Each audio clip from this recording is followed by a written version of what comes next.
Imaginez un silence de mort dans le palais impérial.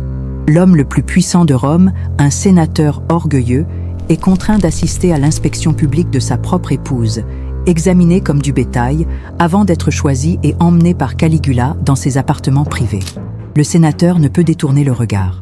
Il ne peut protester. Il doit sourire et porter un toast à l'honneur que l'empereur lui accorde. Ceci n'est pas l'histoire que vos professeurs vous ont racontée.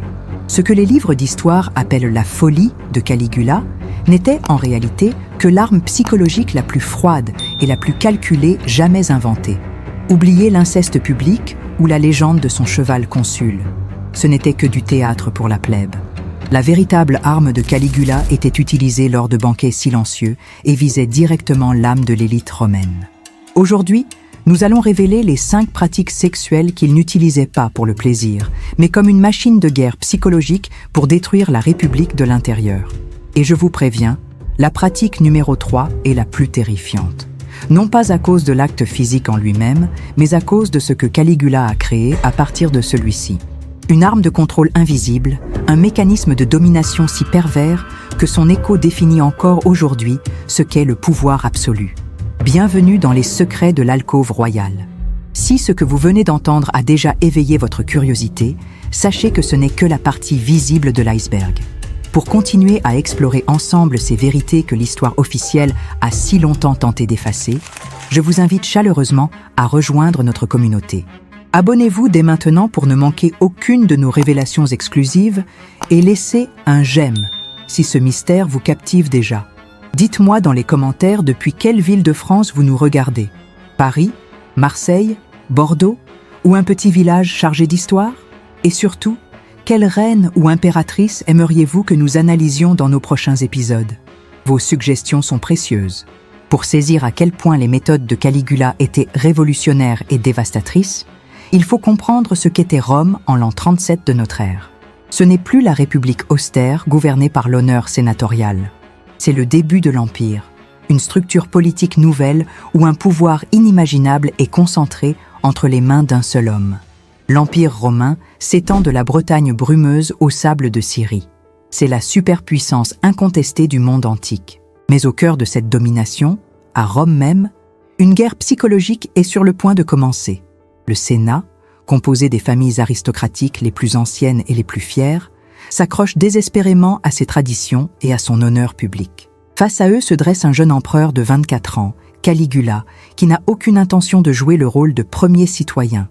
Il se considère comme un dieu vivant. Cette collision est fondamentale. D'un côté, une élite dont l'identité repose sur la dignité et la réputation familiale. De l'autre, un souverain absolu qui a compris que pour anéantir ses rivaux, il ne suffisait pas de contrôler les légions. Il fallait détruire leur âme. Au cœur de cette guerre psychologique se trouvent 2 forces irréconciliables. D'un côté, l'architecte de la terreur, l'empereur lui-même, Gaius Julius César Augustus Germanicus, que l'histoire retiendra sous son surnom d'enfance, Caligula.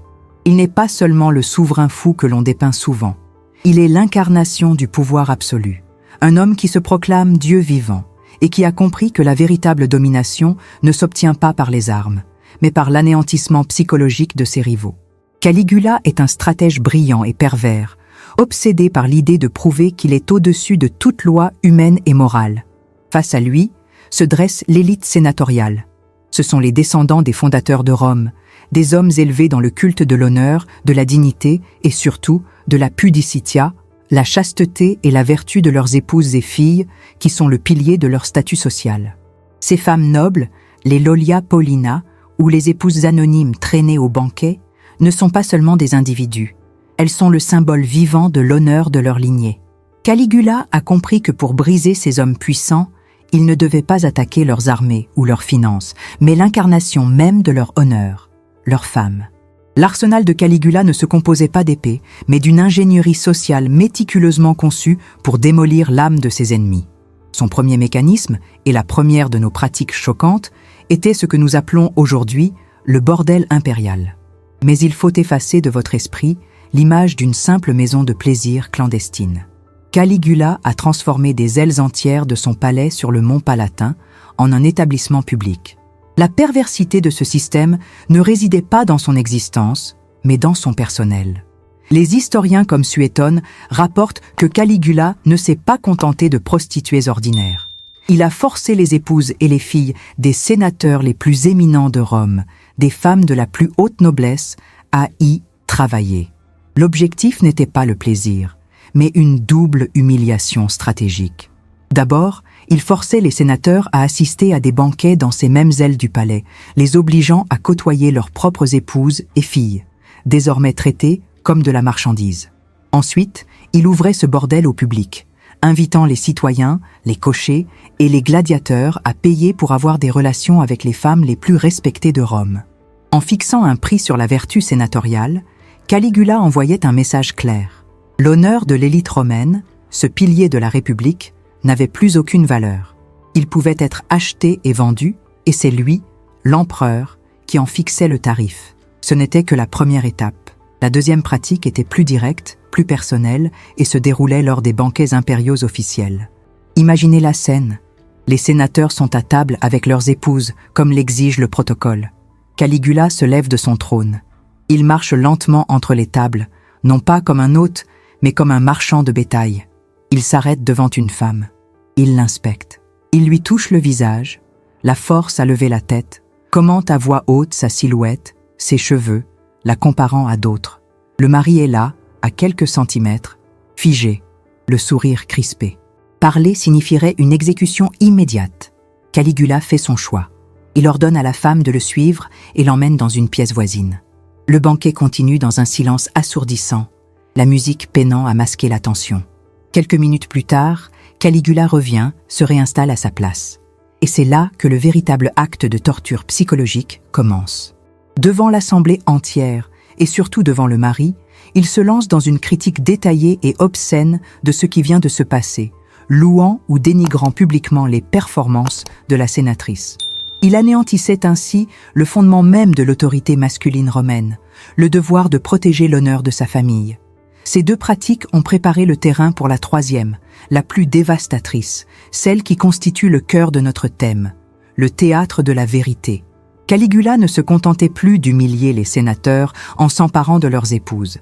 Il allait les forcer à profaner eux-mêmes leurs propres liens sacrés.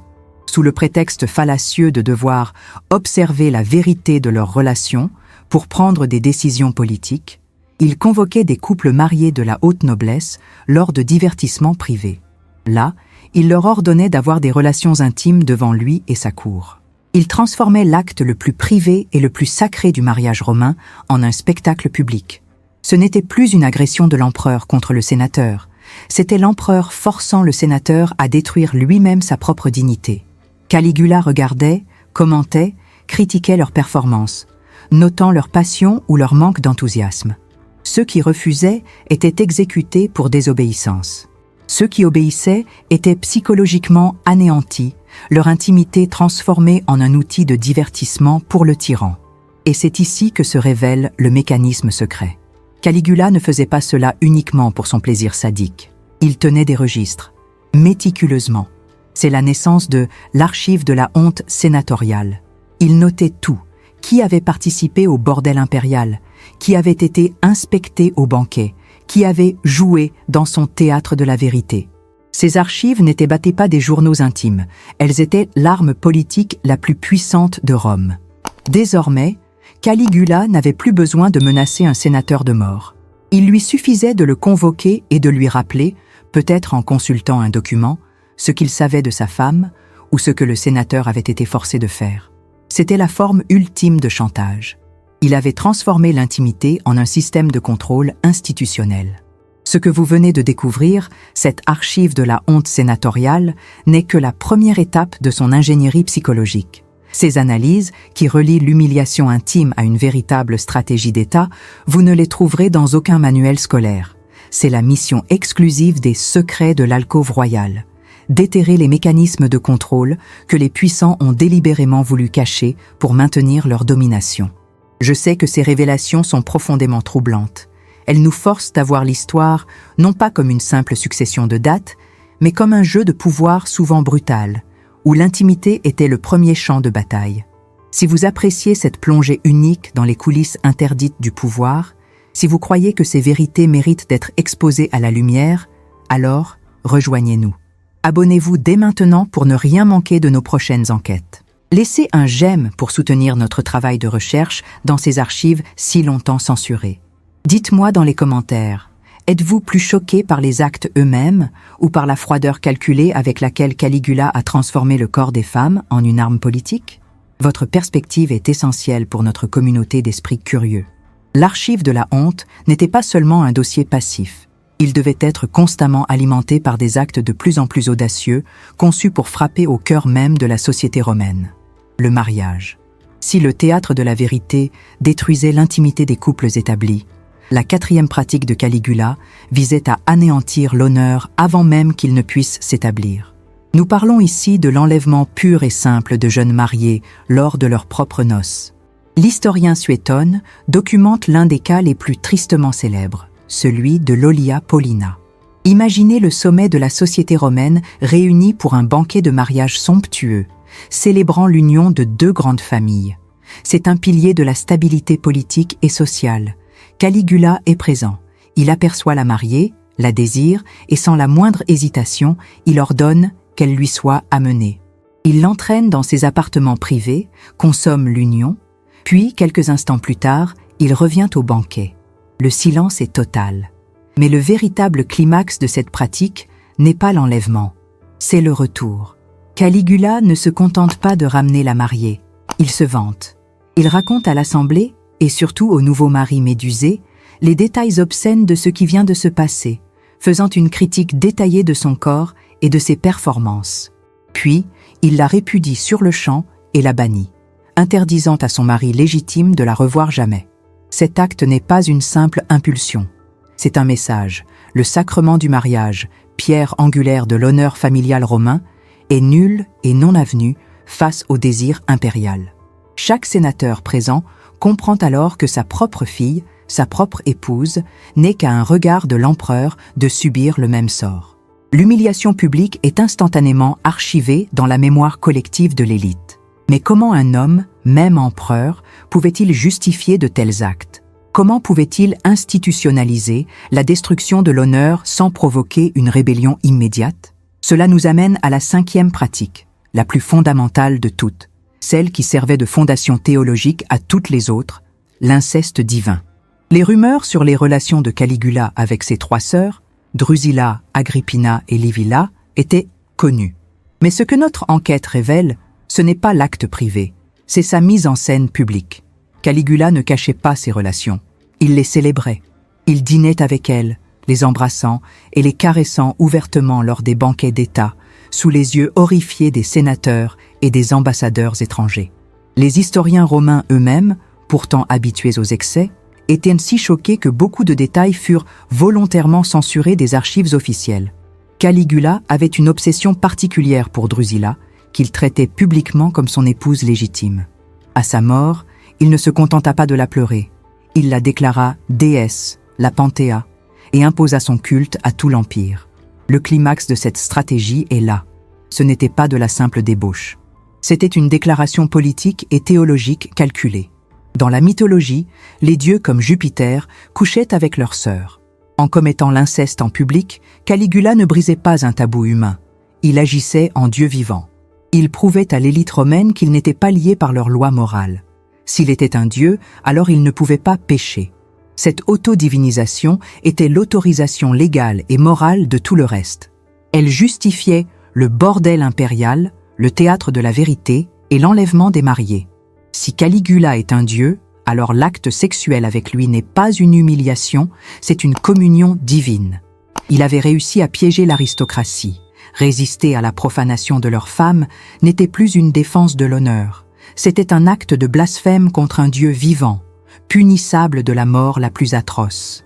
Une fois l'acte divin accompli lors de ces banquets ou dans le théâtre de la vérité, il n'y avait pas de protocole de vérification au sens traditionnel, car la profanation publique était l'objectif en soi. La vérification était l'humiliation collective, le silence forcé du mari, et, dans un raffinement de cruauté psychologique, l'obligation pour le sénateur de remercier l'empereur pour l'honneur qu'il avait accordé à sa famille. Le jour d'après, pour ces familles, n'apportait aucun soulagement. Il marquait l'entrée permanente dans l'archive de la honte. Les conséquences immédiates furent un effondrement psychologique de l'élite. Les chroniqueurs antiques, comme Sénèque ou Dion Cassius, décrivent une aristocratie en état de choc permanent, développant ce que nous appellerions aujourd'hui un trouble de stress post-traumatique collectif.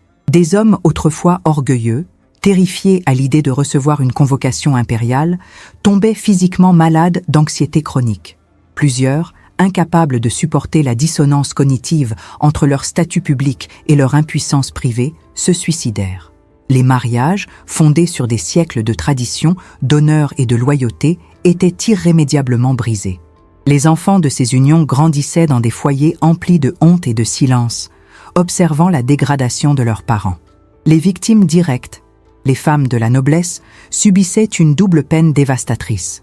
Après avoir été institutionnellement violées et dégradées par l'empereur, elles étaient souvent ostracisées et rejetées par leur propre famille. Elles étaient considérées comme souillées, impures, portant la marque visible de la honte familiale, alors même qu'elles n'avaient eu absolument aucun choix. Caligula avait brillamment réussi à retourner le pilier de l'honneur romain, la pudicitia, contre lui-même. En détruisant la réputation de la femme, il détruisait l'homme qui était censé la protéger. Les répercussions à long terme de cette archive de la honte furent encore plus insidieuses. Il ne s'agissait pas d'un simple souvenir traumatique, c'était devenu un outil de gouvernance actif et permanent. Chaque fois qu'un sénateur osait exprimer une opinion divergente, Caligula n'avait plus besoin de menacer sa vie. Il lui suffisait de faire une allusion subtile à un certain banquet ou de consulter ses registres méticuleux sur les performances de l'épouse de cet homme dans le bordel impérial ou sur sa participation au théâtre de la vérité. La menace n'était plus la mort, mais la ruine sociale totale, l'exposition publique de son impuissance. Cette manipulation collective a conduit à l'une des conséquences sociales les plus perverses, l'inversion totale de la morale romaine. Les psychologues modernes parlent d'un syndrome de Stockholm à l'échelle de l'Empire.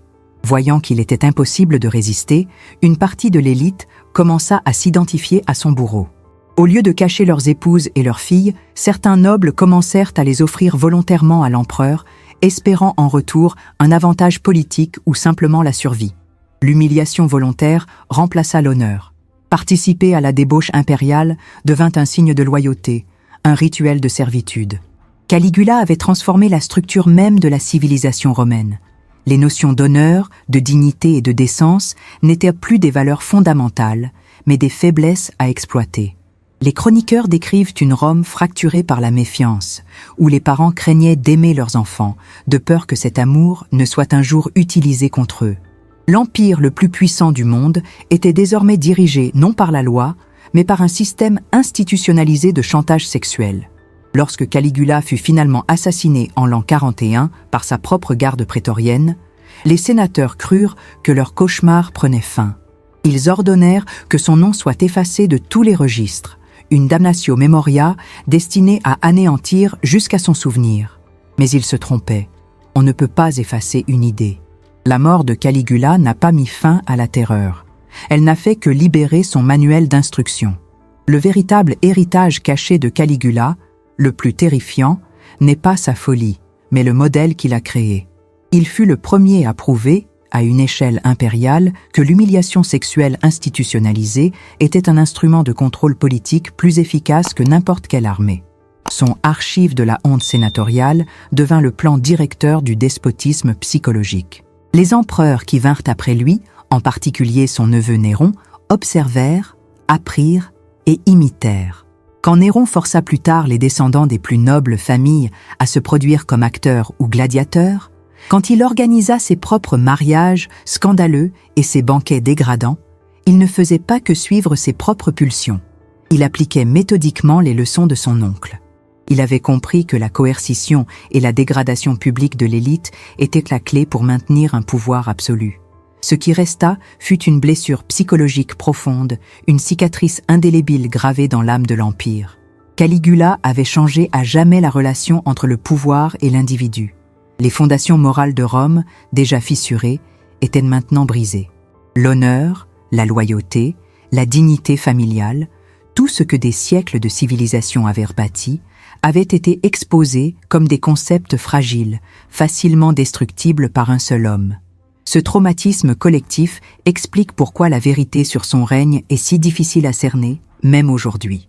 Les historiens romains, qui écrivirent des décennies après sa mort, comme Tacite ou Suétone, n'étaient pas de simples rapporteurs. Ils étaient les héritiers de cette société traumatisée.